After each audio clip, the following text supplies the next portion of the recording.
Golconda jewellers తెలంగాణలో మొట్టమొదటి factory outlet మన కొత్తపేటలో ఫిబ్రవరి 14న గొప్ప శుభారంభం. మీరు ప్రతిపక్షం కాదు, ఫ్రస్ట్రేషన్ పక్షం. అధికారం పోయింది, ఏం చేయాలి?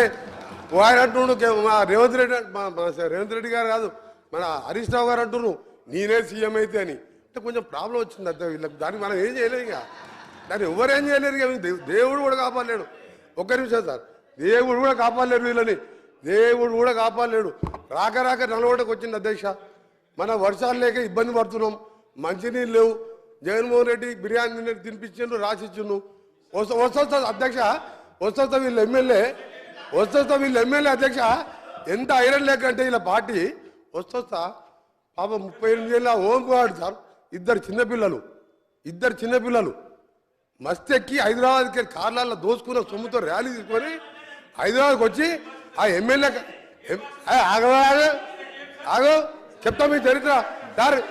కృష్ణానీలే సార్, నల్గొండల మంది లేక సార్ వీళ్ళకు. నల్గొండ ప్రజలు చీదరించారు. నల్గొండ ప్రజలు టీఆర్ఎస్ బహిష్కరించారు. హైదరాబాద్కి వెళ్ళి రౌడీల కార్లు వేస్తే సార్ ఆ ఓంగాడు చనిపోతుంది సార్. చనిపోయింది సార్. ఇద్దరు చిన్నపిల్లలు మన నేను లేకుంటే ఓంగాడు చనిపోతే కనీసం మా జిల్లా ఉన్న ఏకైక ఎమ్మెల్యే గాని కేసీఆర్ గారి కేటీఆర్ గారి ఆ కుటుంబాన్ని ఆదుకుంటామని అంటలేరు సార్. ఎంత దరిద్ర రాక జిల్లాకు వచ్చి ఒక మనిషిని పొట్టలు పెట్టుకోరు. ఈయన మేనిఫెస్టో గురించి మాట్లాడుతున్నాడు సార్. ఒకటే చెప్తుంది సార్, ఈయన మేనిఫెస్టో 2001లో పార్టీ పెట్టింది సార్. నీ దుకాణం మంది మంత్రి గారు దుకాణం మంది సార్. ఒకటి సార్ అసలు పాయింట్కి వస్తున్నా సార్. అసలు పాయింట్కి వస్తున్నా. అరే మీ చరిత్ర చెప్తా సార్. 2001లో సార్ కేసీఆర్ గారు పార్టీ పెట్టిండు సార్. పార్టీ పెట్టినప్పుడు ఏం చెప్పిండు సార్?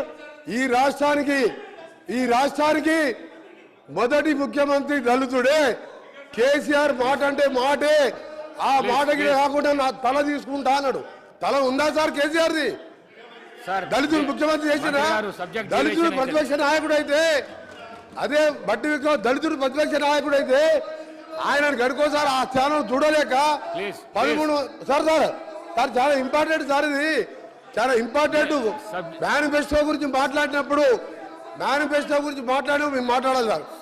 దళితుడు ప్రతిపక్ష నాయకుడు అయితే ఓర్వలేక 13 మంది ఎమ్మెల్యేని మాది అంగట్లో పశువులను పోయినట్టు కొని మా దళిత ప్రతిపక్ష నాయకులు కాకుండా ఈ రోజు మేనిఫెస్టో గురించి మాట్లాడతా గజేంద్ర గారు.